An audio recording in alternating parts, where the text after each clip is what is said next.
Hello everyone and welcome back to channel. मैं जा रहा हूँ ऑफिस आगे 15 अगस्त, happy independence to all of you. And जैसे कि बहुत बारिश हो रही थी, अभी थोड़ी कम हुई तो मैं निकल रहा हूँ। लेट्स गो, ऑफिस जाके कंटिन्यू करते हैं। Hello everyone, welcome back to new. मालूम स्टार्ट बराबर नहीं हुआ था, इसके लिए मैं वापस स्टार्ट कर। सो हम ऑफिस आ चुके हैं एंड जैसे कि मैंने बोला आज है 15 अगस्त। So happy independence to all of you. मैंने स्टार्टिंग में बराबर बोला नहीं था because I was in a hurry, because थोड़ी देर पहले बारिश रुका था एंड आई डोंट वांट कि बारिश वापस आ जाए और मैं भीग जाऊँ। इसलिए मैं फटाफट ब्लॉग स्टार्ट करके देन मैं निकला and now I am here. आज मेरा ऑफिस की छुट्टी थी बट थोड़ा काम आ गया था, पेशेंट्स भी बहुत थे। सो थोड़े काम की वजह से सर ने मुझे कॉल करके बुलाया एंड बोला कि थोड़ी देर के लिए आ जाए and then you can leave. So मैंने बोला कुछ प्रॉब्लम नहीं है बिकॉज घर पे बैठे बैठे भी बोर ही हूँ। सो जॉब पे आ गया, वैसे भी इधर एडिटिंग का अभी काम नहीं है फिलहाल। सो मैं सोचा इधर आ जाऊँ, अपने फ्रेंड से थोड़ा मिल लूँ क्योंकि घर पे बोर ही होता है। सो फ्रेंड से मिल के देन फिर मैं अंश की तरफ जाऊँगा, जेरी को थोड़ा ट्रेन करूँगा। बाय द वे मैंने जेरी को बहुत ट्रेन कर चुका है, थोड़ा क्लिप देख लो। रिकॉर्ड कर दो। Sit down, sit down. High five. Very good, ठीक है। तो ये जेरी काफ़ी स्मार्ट हो गया है, अभी काफ़ी सारे कमांड वो समझता है एंड बस अभी तक वो स्टैंड अप नहीं सीखा। स्टैंड अप पे वो मतलब वो बैठता तो बैठ ही जाता है बट धीरे धीरे सीख जाएगा। Is very smart. For now I am shooting with my phone because आज जो DSLR है, आई गेस आज फोटो सेशन हम लोग का थोड़ा होगा इधर ही ऑफिस में। सो आई गॉट माई DSLR। सो देखते हैं, अगर फोटो सेशन करने मिला तो हम लोग करेंगे। पेशेंट्स के ऊपर डिपेंड है बिकॉज अगर पेशेंट आएंगे तो हमें टाइम नहीं मिलेगा ऑब्वियसली, फिर हम फोटो शूट नहीं कर पाएंगे। बट इन केस अगर पेशेंट्स नहीं आते हैं, मतलब कम आते हैं, अपॉइंटमेंट कम होता है, ऑन द स्पॉट नहीं आते हैं, सो तभी हम एक फोटो सेशन कर सकते हैं। So for that I bought my DSLR। सो वो भी रिक्वेस्ट पे लाया मैंने, सारे फ्रेंड्स ने बोला था कि लेके आ जाओ, सो मैं लेके आया। वरना नहीं कर सकते, वरना ऑफिस में इतना कुछ नहीं कर सकते फोटो सेशन बिकॉज अभी कोरोना चल रहा है। So let's see. क्लिनिक में आने में कोई प्रॉब्लम नहीं बिकॉज ये आई क्लिनिक है, प्लस यहाँ पर काफ़ी सेफ्टी मेजर्स हम लोग ले रहे हैं। जब भी पेशेंट उठ के जाता है तो वहाँ पर सैनिटाइज़ किया जाता है वो जगह को वापस से, फिर पेशेंट आता है, फिर उठ के जाता है तो फिर सैनिटाइज़ किया जाता है। So each and every time वो सीट सैनिटाइज होता है प्रॉपरली। सो इतना कुछ इश्यूज़ है नहीं एंड अब तक कुछ हुआ नहीं। सारे लोग PPE किट पहनते हैं। मैं ऊपर के कैबिन में बैठता हूँ जहाँ पर पेशेंट्स आते ही नहीं है, ऊपर कोई भी नहीं आता मेरे अलावा। सो मेरे को PPE किट पहनने की ज़रूरत नहीं है। जो लोग पेशेंट से इंटरेक्ट करते हैं लाइक ऑप्टोमेट्रिस्ट, रिसेप्शनिस्ट, हाउसकीपिंग वाले एंड डॉक्टर्स, उनको कॉल आ रहा है। जो लोग पेशेंट से इंटरेक्ट करते हैं उन लोगों को, मेरे को छोड़ के सबको PPE किट पहनना है बिकॉज वो लोग पेशेंट से इंटरेक्ट करते हैं। मैं इतना नहीं करता, मैं करता ही नहीं एक्चुअली। मैं ऊपर के कैबिन में बैठता हूँ एंड अगर कुछ ज़्यादा इंपॉर्टेंट काम होगा तो ही मैं नीचे जाता हूँ। इसलिए मुझे इतना डरने का कोई इशू नहीं है। देखो अभी वैसे भी मेरा कैबिन पूरा खाली है, ये देखो, या कोई नहीं आता, यहाँ पर सिर्फ मैं रहता हूँ एंड मुझे बस शांति चाहिए एडिटिंग करने टाइम। मुझे कोई डिस्ट्रैक्शन नहीं चाहिए एडिटिंग करने टाइम। इसके लिए बस एक PC है, मैं हूँ, बस शांति है और कुछ नहीं है। No offers, nothing. सो मैं थोड़ा काम कर लेता हूँ एंड देन ब्लॉग हम कंटिन्यू करेंगे। आज हम अंश से भी जाके शायद से मिलेंगे बिकॉज आई डोंट नो जा पाऊँगा कि नहीं पाऊँगा, सब बारिश के ऊपर डिपेंड है। अगर बारिश आएगी तो मैं नहीं जाऊँगा। आई विश कि मैं नीचे जाके पता कैसे चलता है लाइव, बट इट्स ओके। हम इतना रिकॉर्ड नहीं कर सकते क्लिनिक में एंड ऑब्वियसली ऑफिस से। मेरे को ये भी अथॉरिटी नहीं है कि मैं इधर भी रिकॉर्ड करूँ, बट ठीक है, चलता है इतना रिकॉर्डिंग। कुछ गलत नहीं कर रहा हूँ, मैं चोरी नहीं कर रहा हूँ। सो यार इतना रिकॉर्डिंग चलता है। A few moments later. मैं गया था अंश के इधर, आते आते थोड़ी जोर की बारिश और हम गए भीग। अभी जाएंगे घर पर और सूखेंगे, कुछ खाएंगे एंड देन सोच रहा हूँ भीग ही जाओ, अभी भीग जाओ तो let's C.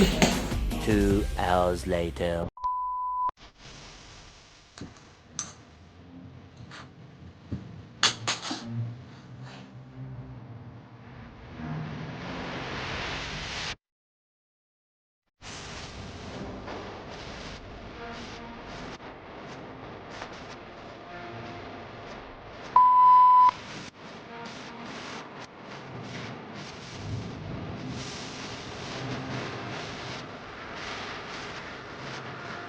So we are back home. मैं घर आ गया वापस बिकॉज बारिश बहुत हो रही थी एंड अंश के साथ मैं थोड़ा टाइम पास किया एंड जेरी के साथ थोड़ा खेला, सो उसमें टाइम काफ़ी गया। घर आके मैं भीग गया था, सो मैं नहाया एंड नहाने के बाद मेरे को इतना अच्छा लगा कि मैं जब सोफे पे लेटा सो ही गया।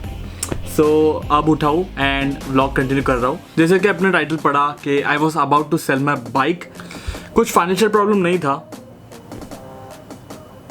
ब्राइटनेस क्यों नहीं आ रहा है? कुछ प्रॉब्लम की वजह से मैं अपनी गाड़ी बेच रहा था।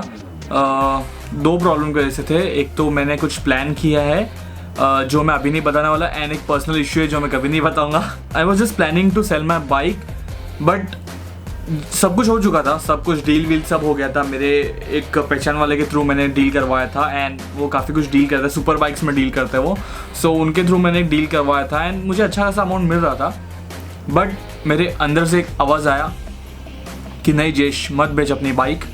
जबकि सब कुछ डील हो चुका था, वो पेमेंट लेके आ रहा था, आधे घंटे में वो आ रहा था पेमेंट लेके, सब कुछ डील हो चुका था। मैं बस बैठा था उधर जगह पे एंड मैं काफ़ी कुछ सोच रहा था कि ये मेरा पहला बाइक है यार। मैं तभी उस दिन पे मैंने एक छोटा सा क्लिप भी रिकॉर्ड किया था। टू सम रीजंस, थोड़े पर्सनल प्रॉब्लम की वजह से मैं अपना बाइक बेच रहा हूँ। आई नो व्लॉग नहीं कर रहा, बट व्लॉग निकालने से पहले मैं एक वीडियो लेना चाहता था एंड एक लास्ट राइड लेना चाहता था बिफोर सेलिंग दिस बाइक। सो या लेट्स सी। थोड़ा बुरा लग रहा है बेचने को, लेकिन क्या करें, बेचना पड़ेगा। थोड़ा पर्सनल इश्यूज़ है। एनीवेज, जो होता है अच्छे के लिए होता है, यही मान के चलते हैं एंड लास्ट राइड ले लेते हैं मेरे बुलेट की। बाय। सो मेरा हालत एकदम रोने जैसा था। मेरे को बाइक नहीं बेचना था, फिर भी मैं बेच रहा था क्योंकि एज आई सेड कि मैं कुछ प्लान कर रहा हूँ एंड बहुत बड़ा प्लान किया था मैंने एंड आगे जाके एग्जीक्यूट करूँगा मैं, ऐसा कुछ नहीं करूँगा। प्ले में बेचने पे आ गया था तो मैं एग्जीक्यूट करता ही था, बट अब फिलहाल के लिए थोड़ा टाइम मुझे मिला है एक्स्ट्रा। मैं उस टाइम को थोड़ा यूज़ करूँगा एंड वेट करूँगा फॉर द परफेक्ट मोमेंट। सो बंदा आ गया था, मतलब आधे घंटे में आने ही वाला था पूरा पैसा लेके कैश में एंड मैं वहाँ बैठे बैठे सोच रहा था यार मेरा फर्स्ट बाइक है, मैं क्या कर रहा हूँ, मैं क्यों बेच रहा हूँ एंड ये करना ज़रूरी है क्या? बट येस, वो करना ज़रूरी था जो कि मैंने नहीं किया, क्योंकि पता नहीं उस आधे घंटे पहले मेरे अंदर से आवाज़ आई कि जयेश अपनी बाइक मत बेच, तू बहुत बड़ी गलती कर रहा है, मत बेच। जब आपको आपके दिल और दिमाग से आवाज़ आती है ना कि यार ये चीज़ मत कर, सो वो चीज़ मत करो। मेरा अच्छा खासा एक्सपीरियंस है इस चीज़ में, बिकॉज स्पेशली वो जो आपकी माँ की आवाज़ हो, कि मेरी माँ की आवाज़ मेरे कान में आ रही थी कि जयेश बाइक मत बेचना। एंड फिर मैंने बोल दिया कि मेरे को बाइक नहीं बेचना है। फिर मैंने उनको सीधा मना कर दिया कि आई एम रियली सॉरी, मुझे बाइक नहीं बेचना, मैंने अपना डिसीजन चेंज कर लिया है। एंड जो मेरे फ्रेंड थे उनसे मेरे को बहुत गाली सुनने को मिली। सो बट जब दिल और दिमाग बोल रहा है ना, स्पेशली आपकी माँ की आवाज़ बोल रही है कि मत बेचो अपनी बाइक या फिर मत करो ये काम, तो वो चीज़ मत करो, चाहे आपको कितनी भी गाली सुननी पड़े। आई नो इट्स रॉन्ग कि मैंने डील कर दिया था एंड देन फिर मैंने येस भी कर दिया था कि हाँ आप लेके जाओ, डील डन है। And I know it's wrong, I know it's very wrong, बहुत ही अनप्रोफेशनल है एंड मेरे को वो मेरे फ्रेंड ने बहुत सुनाया and I deserve that. I am really sorry. अगर आप ये वीडियो देख रहे हो तो I am really sorry, but सच्ची बोलूँ तो उस चीज़ को अगर आप फील करते तो आप भी वो चीज़ करते जो मैंने किया, but I know it's really wrong, so I am really very sorry. So at last मैंने वो बाइक नहीं बेचा, the bike is still with me, it's in the parking and yes I am really happy because मैंने वो bike नहीं बेचा। मैं बहुत ही दिल पे पत्थर रख के वो काम कर रहा था, बट जब आपको अंदर से कुछ आवाज़ आए तो वो चीज़ नहीं करने को बोल रहा है तो वो चीज़ मत करो, अगर करने को बोल रहा है तो करो। क्योंकि गोवा में भी सेम चीज़ हुआ था मेरे साथ। गोवा में मेरे साथ एक बार एक्सीडेंट हो चुका है बहुत भी बड़ा। मुझे वो जो कोका कोला वाली ट्रक आती है ना, जिसमें सब कोका कोला फिल होते हैं, कांच के बॉटल होते हैं, उसने मुझे गोवा में उड़ा दिया था एंड मैं काफ़ी इंजर्ड हो गया था। मेरे सामने के दो दांत है ना, वो नकली है, पूरे नहीं, चिप उड़ गया था, तो चिप को मैंने रिपेयर किया, दांत टूट गए थे, ये पूरा मेरा पार्ट इतना फट गया था, बहुत ही बुरा हुआ था। मैं पुरानी स्टोरी बताऊंगा, फिर कभी बताऊंगा अगर आगे कुछ व्लॉग में बताने लायक हुआ तो। बट फॉर नाउ मुझे वो चीज़ में अभी नहीं जाना। आप ये पूछोगे कि मेरे दिमाग में आया कैसे थॉट के बाइक भेज दो। एक्चुअली मेरा थोड़ा प्लान्स था कुछ करने का, it was not the right time to do it and अंदर से फिर वो आवाज़ आई कि भाई मत बेच अपनी बाइक, सो मैंने नहीं बेचा। प्लस मेरा जो सेकेंड रीज़न था, पर्सनल रीज़न है, वो मैं अभी व्लॉग में नहीं बताऊंगा। इन केस अगर हम फ्यूचर में इस व्लॉग के बारे में बात हुआ तो मैं बता दूंगा, आगे जाके, बट फॉर नाउ मैं नहीं बता सकता, इट्स रियली पर्सनल। पिछले संडे का व्लॉग इसलिए नहीं आया गाइस, सच्ची बोल रहा हूँ मैं, एक्चुअली मैं बहुत सैड हो गया था बिकॉज हुआ ये कि मैंने फुल डे का रिकॉर्डिंग किया, मैंने पूरा रिकॉर्ड किया वीडियो के, एक्चुअली मैं उसमें बताया भी था कि मैं अपना बाइक बेच रहा हूँ, मैंने पूरा वीडियो रिकॉर्ड किया, बट जब मैंने उसको मैं फ़ोन में रिकॉर्ड किया था, फ़ोन से मैं जब पीसी में ट्रांसफ़र करने गया, पता नहीं कुछ इशू हुआ, ऑफिस के टाइम पे हुआ, ब्लॉग बनाया हाँ पूरा, एंड वो पूरा उड़ गया, पता नहीं कैसे उड़ा बट वो उड़ गया, एंड मैं बहुत सैड हो गया था, मेरा पूरा मूड चला गया था काम करने का, बट क्या कर सकते यार, उसके चक्कर में अपना काम तो नहीं छोड़ सकता था। अभी भी बात कर रहा था, मेरे को बुरा लग रहा है उस चीज़ के बारे में, बिकॉज पूरे दिन की रिकॉर्डिंग दिया है, पूरा मेहनत लगा था मेरे को रिकॉर्ड करने के लिए, बट जो भी है अब ये व्लॉग के थ्रू मैंने आपको बता दिया। सो अभी आज के लिए इतना ही रखते हैं। अगर आपको ये व्लॉग अच्छा लगा तो लाइक करो, सब्सक्राइब करो और वो बेल नोटिफिकेशन दबा दो, एंड बताओ कि कैसा लगा ये vlog. So yeah that's it, always remember if there is like this, hope just be hopeful and be strong, keep watching the VFX vlogger, this is Jai signing of.